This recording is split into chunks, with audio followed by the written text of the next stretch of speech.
శివుడే దేవుడని, అమ్మవారే దేవుడని, గణపతే దేవుడని, హ్మ్. లేదా విష్ణువే దేవుడని హ్మ్.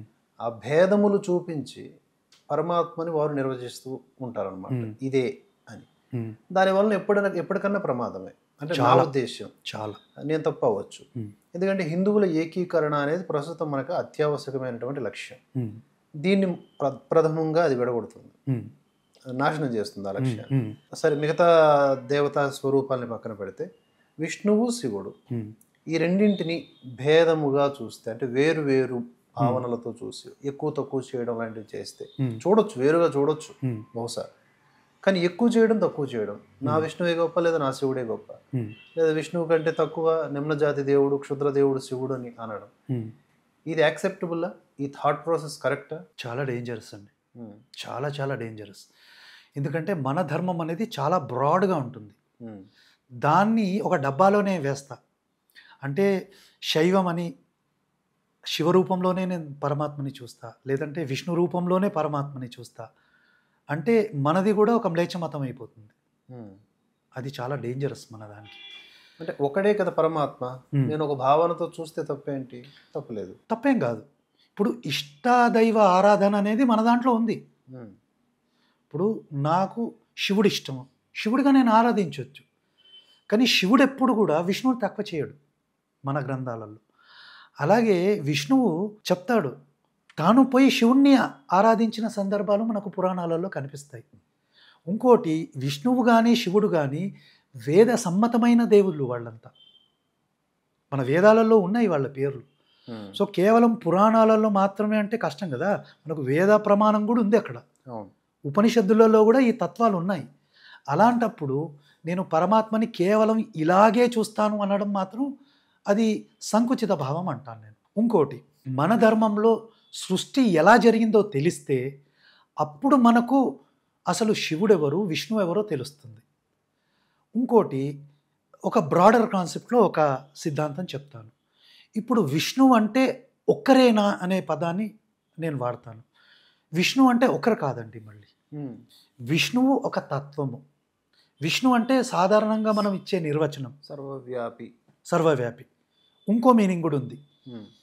అన్ని రూపాలు ధరించగలిగేవాడు. విష్ణు అంటే అన్ని రూపాల్ని ధరించేవాడు. అంటే ఏ రూపమైనా తను తీసుకోగలడు.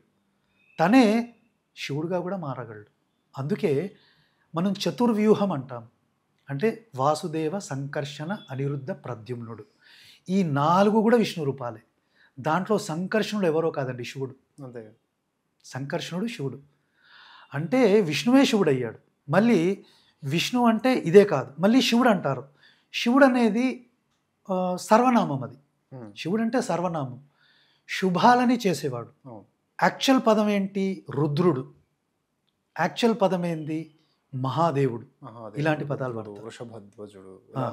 సో, శివుడిలో కూడా 3 తత్వాలు ఉన్నాయి. అంటే ఏ రకంగానైతే విష్ణువులు నలుగురో శివుల్లో 3 రకాలు ఉన్నారు. ఒక ఆయన సదాశివుడు, ఇంకో ఆయన మహేశ్వరుడు, మూడో ఆయన రుద్రుడు. అంటే ఒకటే శివుడు 3 రకాలుగా విశ్వంలో వ్యాపించి ఉన్నాడనమాట. సో, మీరు అడగొచ్చు ఇదేంటండి నేను ఎప్పుడు వినలేదు అంటే దీనికి ఆధారం మళ్ళీ శివపురాణమే. ఉపనిషత్తుల్లో కూడా మనకు ఈ 3 పదాలు కనిపిస్తాయి. సరే మరి సదాశివుడు అంటే ఎవరండి? సదాశివుడు ఎవరు అంటే అంతటా వ్యాపించిన వాడు. అంటే విష్ణు టైప్. సరే ఈ సదాశివుడు ఎవరండి అని అంటే మనం శివాలయానికి వెళ్ళినప్పుడు మనకు శివలింగాలు రకరకాల ఆకారంలో ఉంటాయి. మనం లింగ పురాణానికి వెళ్తే 9 రకాల ఆకారంలో శివలింగాలు ఉంటాయి. విష్ణు పురాణం చెప్పే మాట. మనం ఏదైతే గుండ్రంగా గుడ్డు ఆకారంలో మనం శివలింగాన్ని చూస్తాం కదా, అది సదాశివుడు. అంటే ఇప్పుడు కింద పానవట్టం అంటాం కదా, వేది. ఆ వేది పైన ఏదైతే గుడ్డు ఆకారంలో ఉంటుందో అది సదాశివుడు అండి. మళ్ళీ దీన్ని కొంచెం సైన్స్కి మనం కోరిలేట్ చేస్తే ఈరోజు విశ్వం ఎలా ఉందయ్యా అంటే బిగ్ బ్యాంగ్ అని జనరల్గా చెప్తుంటారు కదా, చిన్నగా ఉంది, అది ఎక్స్పాండ్ అవుతూ వచ్చింది, గుడ్డ ఆకారంలో ఉంది. ఆ గుడ్డు నథింగ్ బట్ సదాశివుడు అండి. మరి కింద ఉన్నది కదా ఆ వేది ఏంటి అంటే అది అమ్మవారు. ఇది సింబాలిక్ అండి. ఇది సింబాలిక్. సింబాలిక్ ఎట్లా అండి? సదాశివుడు అన్నారు, మళ్ళీ అమ్మవారు అంటున్నారు. ఇదేంటి అంటే, ఎప్పుడు కూడా మన ధర్మంలో అమ్మవారికి అంత పెద్ద పీట వేసింది సనాతన ధర్మం. అంటే ఈ సదాశివుడికి ఆధారం ఎవరయ్యా అంటే అమ్మవారు. సదాశివుడు అమ్మవారు లేకుండా లేడండి ఎక్కడ. అంటే సదాశివుడు ఏ పని చేయాలన్నా అమ్మవారు ఉండాలి ఆయన వెంట. అంటే ఆధారభరితంగా ఉంది కాబట్టి ఆమెని వేదిలాగా మన ధర్మం చిత్రీకరిస్తుంది. సరే, ఈ లింగం ఉంది, కింద వేది ఉంది, పైన లింగం ఉంది. ఆ లింగంలో పై భాగంలో ఉంది రుద్రుడు, మధ్య భాగంలో ఉన్నది విష్ణువు, కింది భాగంలో ఉంది బ్రహ్మగారు అనమాట. ఇది మళ్ళీ క్లారిటీ ఎక్కడ? లింగ పురాణంలో ఈ శ్లోకం. అంటే మనము శివుణ్ణి పూజిస్తే, శివుడికి అభిషేకం చేస్తే ఒక్కరిని మొక్కుతున్నామండి, సమస్తాన్ని. రుద్రుడిని మొక్కుతున్నాం, విష్ణువుని మొక్కుతున్నాం, బ్రహ్మగారిని మొక్కుతున్నాం, అమ్మవారిని మొక్కుతున్నాం. అంటే శివుడికి అభిషేకం చేస్తే, లింగానికి అభిషేకం చేస్తే 4 దేవతాశక్తుల్ని మనం పూజిస్తున్నాం. దాంట్లో విష్ణువు కూడా ఉన్నాడండి. కాబట్టి ఎవరైనా వైష్ణవుడు వచ్చి నేను శివుడికి అభిషేకం చేయనంటే ఆ మధ్యలో ఉన్నది విష్ణువు అయ్యా. ఆ శివలింగంలో మధ్యలో ఉన్నది విష్ణువు. నువ్వు శివలింగాన్ని తిరస్కరిస్తున్నావు అంటే విష్ణువుని కూడా తిరస్కరిస్తున్నావు అని అర్థం. అంటే ఇప్పుడు మళ్ళీ ఇది ఎలా కాంట్రవర్సీ అవుతుందంటే, సార్ ఇప్పుడు సంప్రదాయము అనేక సంప్రదాయాలు ఉన్నాయి, వారికి కొన్ని నియమాలు ఉన్నాయి, మేము ఇలాగే ఉంటాము అనడానికి వారికి హక్కు కూడా ఉంది. అది ప్రమాణపూర్వకంగా వారి ఆగమాల ప్రకారంగా ముందుకు సాగుతూ ఉంటారు. దాన్ని ఎవరు అబ్జెక్ట్ చేయరు. నేను ఇలాగే ఆరాధిస్తాను ఈశ్వరుణ్ణి.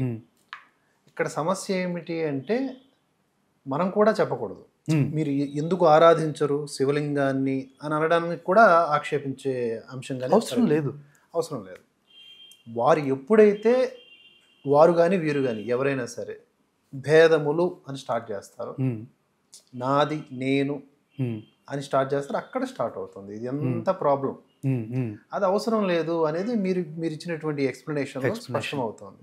సదాశివుడు అంటే ఎవరు అంటే అందరినీ కలిపి చూసుకుంటే అన్ని శక్తులు అందులో నివిడీకృతమై ఉన్నాయి. ఇంకా చెప్పాలంటే యావత్తు సృష్టి ఆకారమే సదాశివుడు. సో పరమాత్మనే మనం అభిషేకిస్తున్నాం, యావత్తు సృష్టినే అభిషేకిస్తున్నాం. అంటే ఒక్కటి కూడా మిస్ అవ్వదు, ఏ దేవతా శక్తి మిస్ అవ్వదు.